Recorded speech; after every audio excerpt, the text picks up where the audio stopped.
Sexta-feira da Paixão do Senhor, segundo dia do tríduo pascal, estamos no meio do tríduo. Hoje, aquilo que eu tenho dito desde o início, é o dorso, é o meio. E aqui nós precisamos entender que a paixão de Cristo é o processo salvífico de cada um de nós.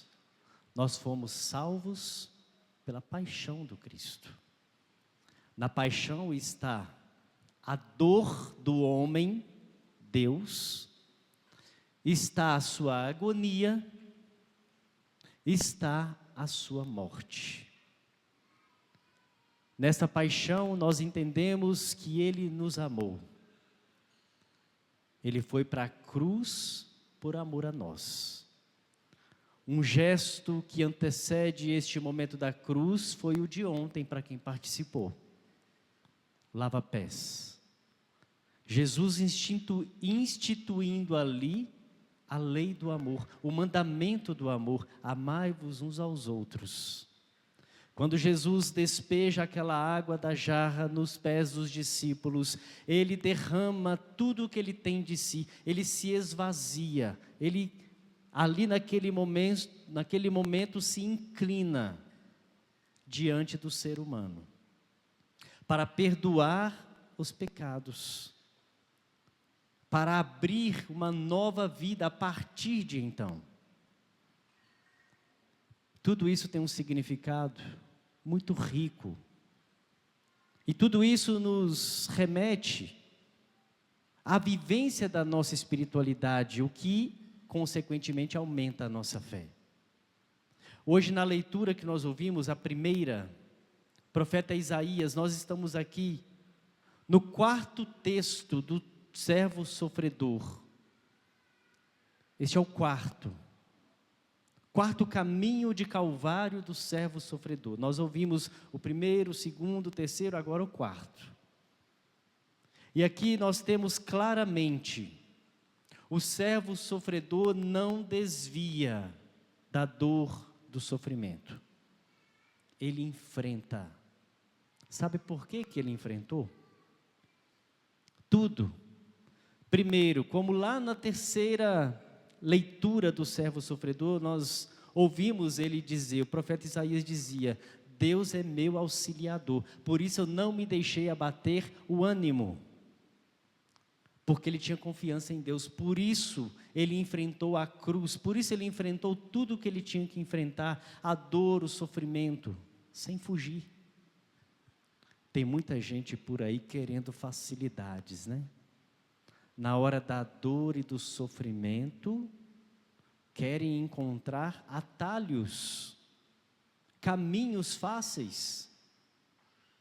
O caminho que leva para o céu não é um caminho fácil. Não existe atalho para ir para o céu. Quer ir para o céu? Siga o caminho. E o caminho é esse, é o de Jesus. É o do Calvário, é um caminho longo. Um caminho que machuca, que humilha, que dói. Mas, pela perseverança, caminho este que exalta. Nós ouvimos no Salmo, um dos salmos mais profundos, tanto da Sexta-feira Santa, também lá do Domingo de Ramos: ó Pai, em Tuas mãos eu entrego o meu espírito, tudo está consumado. Se a gente for olhar na lógica humana, por que maltrataram Jesus dessa forma tão cruel? Em Pilatos, você que fez as vezes do Pilatos, né? Aguenta a consequência agora, né? Que o povo não vai te olhar com o mesmo olhar não, viu? Tinha o poder de salvar ou de condenar. Mas ele preferiu condenar. Foi a escolha dele. Por quê? Ele ouviu a voz do povo que gritou: crucifica-o. E é triste perceber isso, porque se não encontraram culpa em Jesus, por quê? o prenderam, o crucificaram. E por que o bandido foi solto? Essa lógica, ela não é recente, né? A gente vê tantos bandidos sendo exaltados por aí, enaltecidos. Mas, se a gente for olhar aqui na lógica da espiritualidade, a gente tem que entender o que Jesus disse: o meu reino não é neste mundo. Se fosse, os guardas teriam me protegido. Foi isso que ele disse. Mas o meu reino não é daqui. Aí nós temos que entender, por mais que a gente experimente dor, sofrimento, às vezes a gente faz tudo certinho, se esforça para fazer tudo certinho, para viver a humildade, para viver as virtudes, e depois a gente recebe como fruto a condenação, quando o outro, que não merecia, recebe a exaltação. Aí nós temos que lembrar daquelas passagens tão clássicas. Aqui neste mundo, os humilhados serão e os exaltados serão humilhados. Porque quem julga é Deus. O ser humano pode julgar, mas não tem força para a condenação. Mas quem julga e quem condena e quem salva é Deus. Façamos então pensando nisso. É o Senhor quem olha os meus caminhos, que olha a minha caminhada. É Ele quem vai me julgar. Na narrativa da paixão,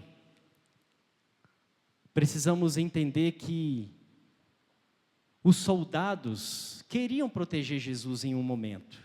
Eles pegaram a espada. O que Jesus disse?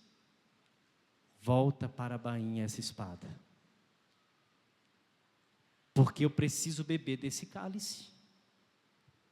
Jesus olhou para a missão, Jesus olhou para o caminho como proposta para a salvação da humanidade. Ele abraçou ali naquele momento a humanidade. Eu quero salvar o meu povo, eu quero salvar a humanidade. E não é porque a humanidade merecia, mas porque a misericórdia do Senhor é tão grande que não olha os pecados da humanidade. Por isso Ele continua nos amando, continua vindo ao nosso encontro e nos abraçando. Aí, minha gente, a gente precisa entender que o caminho para o céu é exatamente esse que Jesus trilhou.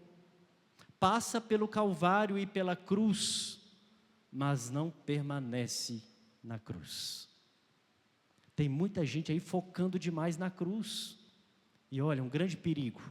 Tem gente se acomodando, acostumando demais com a cruz.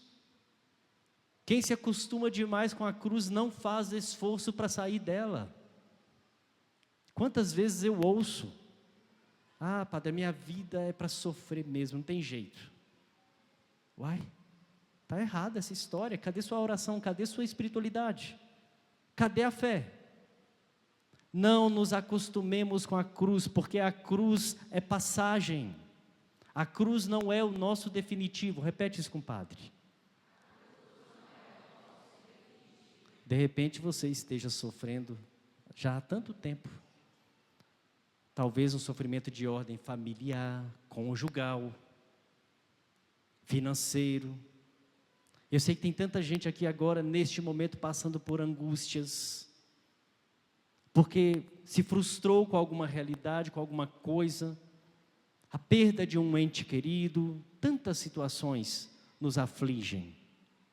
Mas vamos lembrar que isso é um momento de cruz.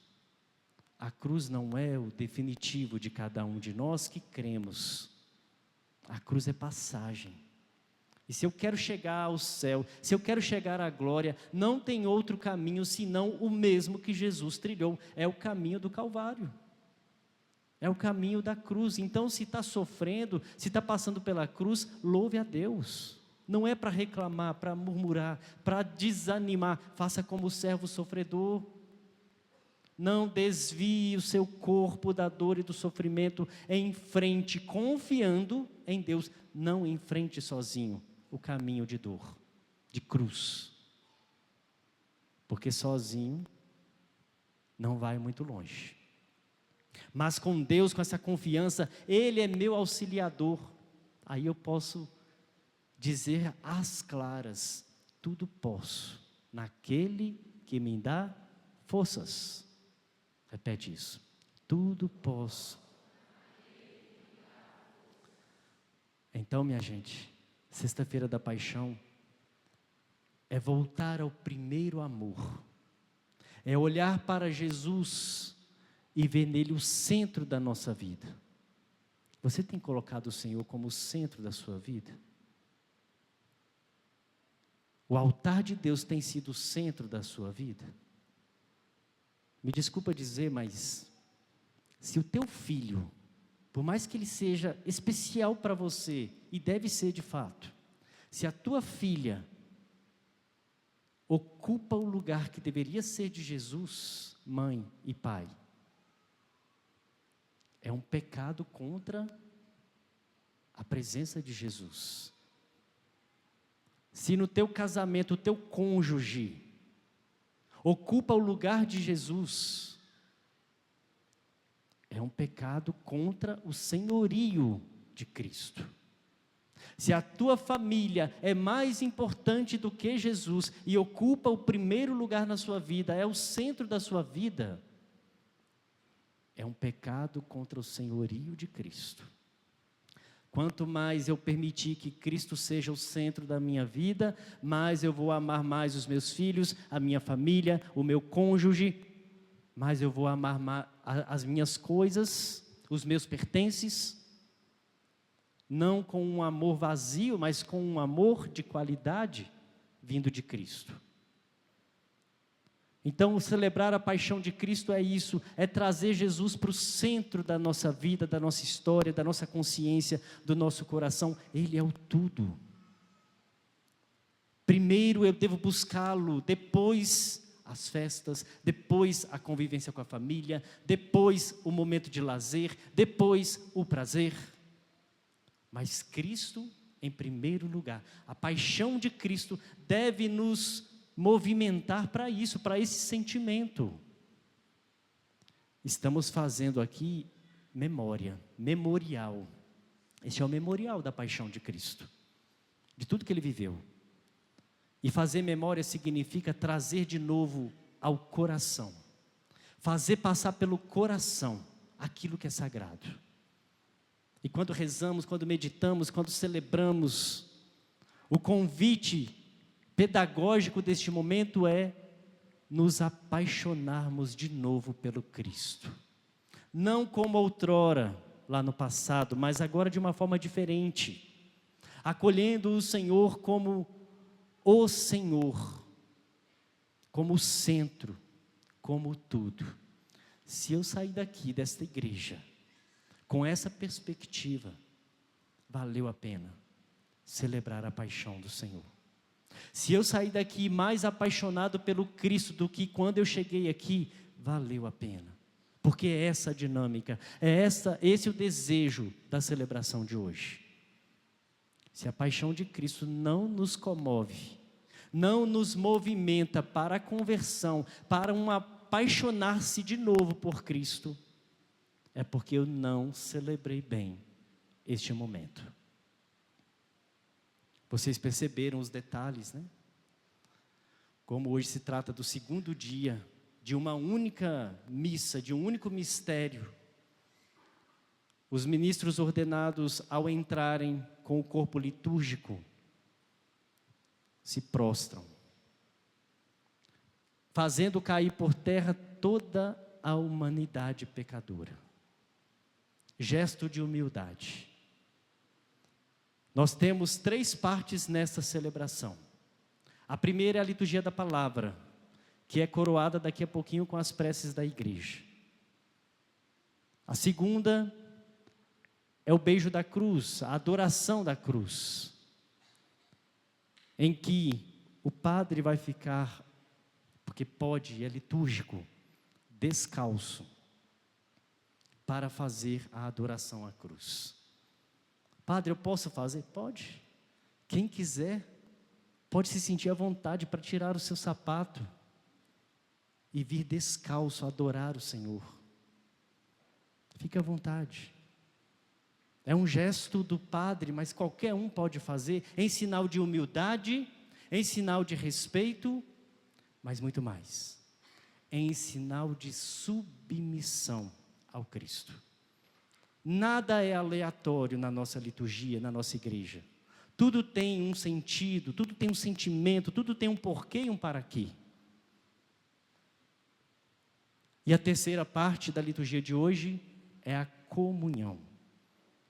Momento em que nós vamos comungar, não de hóstias consagradas hoje, porque não tem sacramento no dia de hoje, mas das hóstias consagradas ontem, na quinta-feira santa, instituição da Eucaristia.